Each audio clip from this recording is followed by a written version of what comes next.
Hello guys, आज के lecture में हम फर्स्ट नॉर्मल फॉर्म के बारे में बात करेंगे। इससे पहले हमने नॉर्मलाइजेशन के बारे में पढ़ा था, वो आप प्रीवियस वीडियो में देख सकते हैं।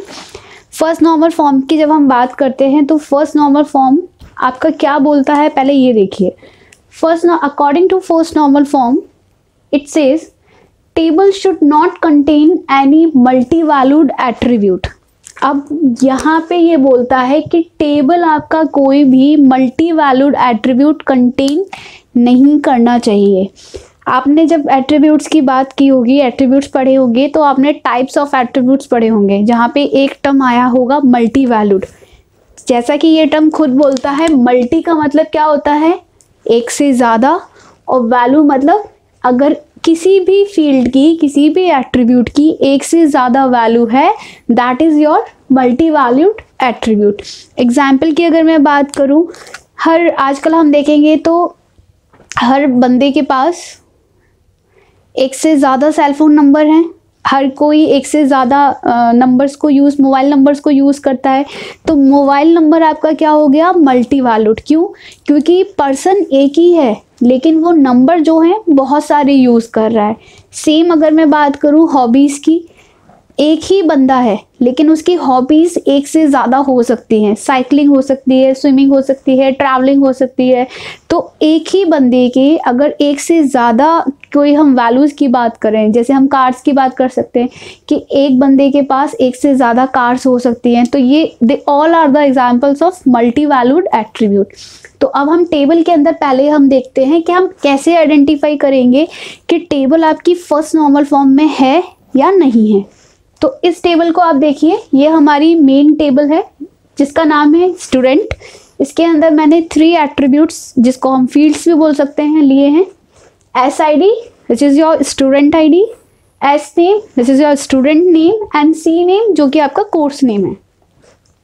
We have 3 rows, roll number 1, roll number 2, student I D 1, student 2 and student 3, जिसके जो एस नेम है वो है ए, बी एंड सी, और जो कोर्स नेम है वो आप यहाँ पर देख सकते हो कि C/C++ है SID 1 के लिए, C/C# है रोल नंबर 2 के लिए, जबकि रोल नंबर 3 जिसकी SID 3 है वो सिर्फ कोर्स नेम उसका जावा है।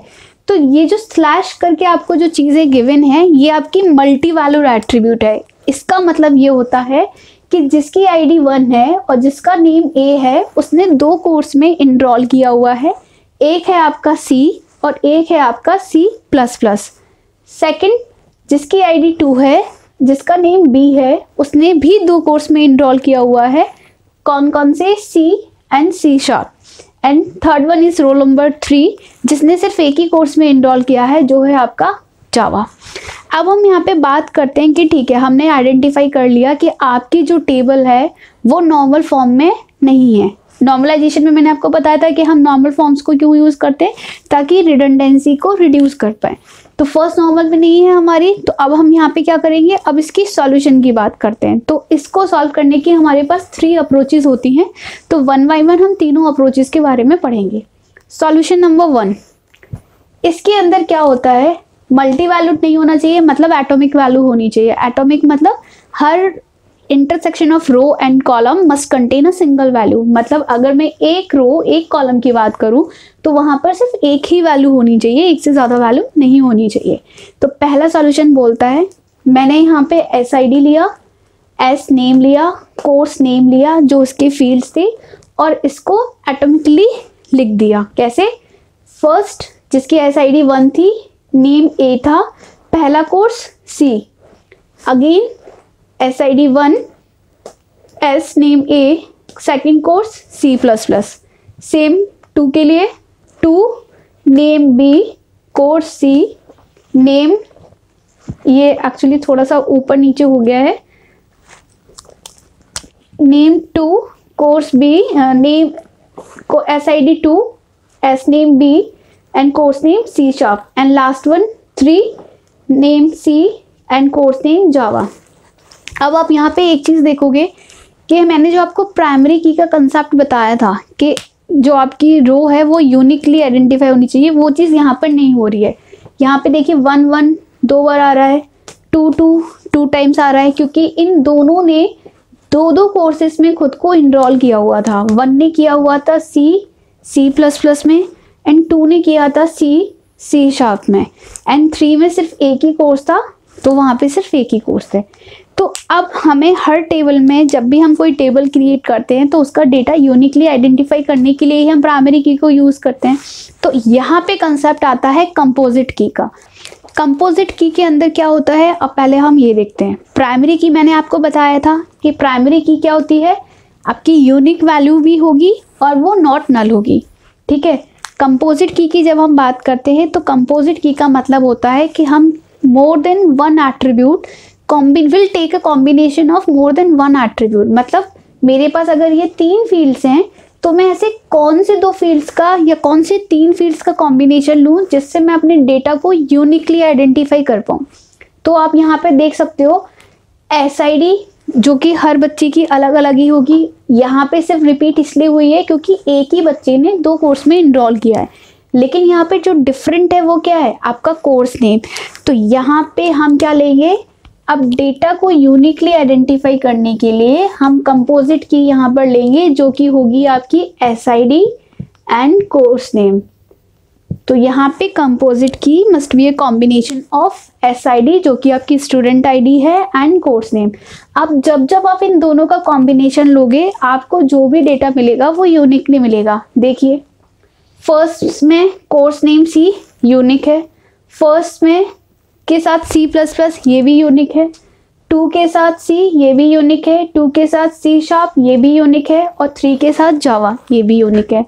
तो मेन जो कंसर्न होता है हमारा जब भी हम टेबल क्रिएट करते हैं वो ये होता है कि टेबल्स डेटा आपने इंसर्ट कर दिया टेबल के अंदर, नाउ अब इसको यूनिकली आइडेंटिफाई कैसे किया जाए। तो उसके लिए हम कीज़ वाला कंसेप्ट लेकर आते हैं। जहाँ पर भी प्राइमरी की आपकी यूनिकली आइडेंटिफाई नहीं कर पा रही होती है, जैसे कि इस केस में एक ही की आपकी रिपीट हो रही है, वहाँ पर आप क्या करेंगे, कंपोजिट की के कंसेप्ट को यूज़ करेंगे। तो this is our first approach. अब हम बात करते हैं सेकेंड अप्रोच की। सेकेंड अप्रोच ये बोलती है, सिर्फ एक चीज़ आपको याद रखनी है, फर्स्ट नॉर्मल फॉर्म ये बोलता है कि मल्टी वैल्यूड नहीं होनी चाहिए, तो हमें एक से ज़्यादा वैल्यू नहीं रखनी, एक से ज़्यादा नहीं रखनी। तो इसके लिए हमने अगला सॉल्यूशन निकाला कि हमने इस कोर्स नेम को ही 2 में डिवाइड कर दिया। मैक्सिमम कितने कोर्सेज हैं आपके, एक रोल नंबर मैक्सिमम कितने कोर्सेज में इनरोल है, 2 में। तो हमने यहाँ पे इसलिए इसको 2 कोर्सेज में डिवाइड कर दिए, कोर्स 1 कोर्स 2। अगर यहाँ पर एक कोर्स और होता, अगर मैं बात करती यहाँ पे ये जावा में भी इनरोल होता, तो यहाँ पर क्या होता, कोर्स 3 आ जाता। तो ये तो आपको समझ में आ गया होगा कि मैक्सिमम जितने नंबर ऑफ कोर्सेज होंगे, मैक्सिमम मल्टी वैल्यूड की जितनी वैल्यू होगी उतनी में ही आप उसको क्या करोगे, उतने ही नंबर ऑफ कॉलम्स आप क्रिएट कर दोगे।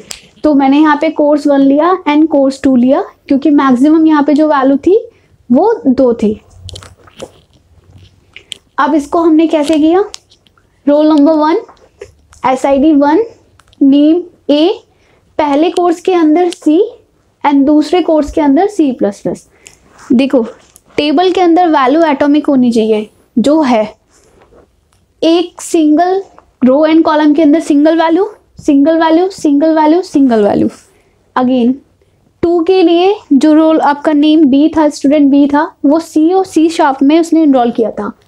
2B course 1 C and course 2 C# and last one जो कि आपका है 3C और जावा। प्रॉब्लम क्या होती है इस अप्रोच के अंदर, पहले हम वो समझते हैं। आपने जब यहाँ पे जावा लिखा, ठीक है, अब आपका जो कोर्स 2 था, अब उसके लिए तो मेरे पास कोई वैल्यू है नहीं क्योंकि यहाँ पे जो C है वो सिर्फ एक ही कोर्स के अंदर इनरोल है, तो यहाँ वैल्यू क्या आ जाएगी, नल। अब जैसा मैंने आपको बताया कि जब हम डेटा बेसिस की बात करते हैं तो हमारे पास इतनी छोटी छोटी टेबल से छोटे छोटे डेटा नहीं होते, हमारे पास बहुत लार्ज डेटा सेट होता है, लार्ज डेटाबेस होता है। तो अगर मैं किसी टेबल के अंदर नंबर ऑफ नल वैल्यूज ज़्यादा लूँगी, अगर सपोज करूँ इसकी बात करते हैं, आउट ऑफ 60 स्टूडेंट्स 30 स्टूडेंट्स ऐसे हैं जिसने सिर्फ एक ही कोर्स के अंदर इनरोल किया है, दैट मीन्स 30 लोगों के लिए नल वैल्यूज़ वहाँ पे इंसर्ट हुई है। तो ज़्यादा नंबर ऑफ नल वैल्यूज़ की वजह से मेरे पास जो आउटकम आएगा क्वेरी प्रोसेसिंग का, जब आप कोई भी क्वेरी फायर करोगे डेटाबेस से रिट्रीव करने के लिए, there may be a probability कि वो आपकी कंसिस्टेंट वैल्यू ना हो, वो आपकी एक्चुअल वैल्यू ना हो। तो इस अप्रोच को हम यूज़ कर सकते हैं, बट ये उतनी एफिशिएंट नहीं होती। क्यों? क्योंकि यहाँ पे नंबर ऑफ नल वैल्यूज़ की वजह से हमारे डेटाबेस के अंदर प्रॉब्लम क्रिएट हो सकती है। हमारी एक्चुअल वैल्यू जो हमें आउटकम में मिलनी चाहिए वो हो सकता है there may be a probability कि वो वैल्यू आपको गलत मिले। एंड योर लास्ट अप्रोच, अब हम बात करते हैं अप्रोच नंबर 3। आप यहाँ पर देखिए, हमने जो डिकम्पोजिशन की बात की थी, अगर आपको याद हो, यहाँ पे भी हमने, आप एक चीज़ देखोगे टेबल के अंदर स्टूडेंट की आईडी है, स्टूडेंट का नेम है, और उस पर्टिकुलर स्टूडेंट जिस भी कोर्स में इनरोल है वो कोर्स का नेम है। हम इसको डिकम्पोज कर सकते हैं। कैसे? स्टूडेंट की इंफॉर्मेशन एक टेबल में रख लेते हैं, जैसे कि हमने यहाँ किया, एस आई डी और एस नेम, जिसके अंदर सिर्फ स्टूडेंट की इंफॉर्मेशन है, स्टूडेंट की आईडी है, स्टूडेंट की नेम है। नेक्स्ट टेबल के अंदर, क्योंकि अब मुझे ये जानना होगा ना कि उस पर्टिकुलर रोल नंबर का, उस पर्टिकुलर एसआईडी का बच्चा किस कोर्स के लिए इनरोल है। भाई कोर्स में बच्चा इनरोल है, बट कौन सा बच्चा इनरोल है वो उसके रोल नंबर से पता चलेगा। तो हम यहाँ पे क्या करेंगे, एक डिकम्पोजिशन में जो दूसरी टेबल आएगी वो आएगी एसआईडी और कोर्स नेम। अब बात करते हैं, अब इनकी कीज़ बनानी होगी। तो यहाँ तो हम देख सकते हैं क्लियरली कि एसआईडी को हम क्या बनाएंगे यहाँ पर, प्राइमरी की, क्योंकि अब यहाँ पर क्या है, कोई रिपीटेशन नहीं है, वो यूनिकली इसको आइडेंटिफाई कर रहा है। तो इस टेबल के लिए प्राइमरी की आपकी क्या हो गई, एसआईडी। और जो हमारी दूसरी टेबल है, इसके लिए देखो, कोर्स को आप अकेले यूनिकली आइडेंटिफाई नहीं कर सकते और एसआईडी को इस टेबल के अंदर अकेले यूनिकली आइडेंटिफाई नहीं कर सकते। भाई इस कोर्स को किस बच्चे ने इनरोल किया है, किस बच्चे ने रजिस्टर्ड किया है, ये तो उसकी एसआईडी से ही पता चलेगा। और अगर आप सोचो कि सिर्फ एसआईडी को यहाँ बनाओ, तो आप इसको यूनिकली आइडेंटिफाई नहीं कर सकते, क्योंकि यहाँ पे क्या है, रिपीटेशन हो रहा है। तो we have to take the combination of more than one attributes. तो यहाँ पे क्या आएगा, आपका कंपोजिट की का कंसेप्ट आता है। तो यहाँ की जो प्राइमरी की होगी वो आपकी कॉम्बिनेशन होगी student ID and course name. तो इस टेबल के लिए प्राइमरी की आपकी होगी student ID and course name. आपने एक फॉरेन की का कंसेप्ट भी पढ़ा होगा कीज के अंदर। तो यहाँ पे जो आपकी फॉरेन की होगी वो कौन सी होगी, एसआईडी, क्योंकि एसआईडी आपकी इस टेबल में प्राइमरी की थी और इस टेबल में वो यूज़ हो रही है, तो हम यहाँ पे उसे एज ए फॉरेन की को यूज़ करेंगे। मेन ये आपकी क्या है, बेस टेबल, जिसको हम रेफरेंस टेबल भी बोल सकते हैं। अब आपने दो टेबल्स में डिवाइड किया है, इसको आप रेफरेंस टेबल भी बोल सकते हैं। और जिस टेबल को वो रेफर कर रही है, जहाँ से मैं डेटा को फाइंड आउट कर रही हूँ कि किस कोर्स, क्या कोर्स में वो इनरोल है, उसको हम रेफरेंसिंग टेबल बोलते हैं। तो 3 अप्रोचेज हैं जो हमने देख ली है। फर्स्ट वन, जहाँ पे हमने कॉम्बिनेशन लिया है, कंपोजिट की ली है इस डेटा को यूनिकली आइडेंटिफाई करने के लिए, ये हो गया। सेकंड वन, जिसके अंदर आपने क्या किया है, जितनी आपकी मैक्सिमम मल्टी वैल्यूड की जो मैक्सिमम वैल्यू है, उतनी नंबर ऑफ कॉलम्स आपने क्रिएट कर दिए और आपने वैल्यू फिर इंसर्ट कर दी। पर प्रॉब्लम क्या होती है, नल वैल्यूज, जितनी ज़्यादा नल वैल्यू होगी डेटाबेस के अंदर उतनी ज़्यादा प्रॉब्लम क्रिएट हो सकती है। And your last approach is, जहाँ पे मैंने डेटा को डिकम्पोज कर दिया है इन 2 टेबल्स। एक में मैंने स्टूडेंट की इन्फॉर्मेशन रखी है और एक में मैंने स्टूडेंट आईडी एंड कोर्स की इन्फॉर्मेशन रखी है। First one is your reference table and second one is your referencing table. Okay, thank you.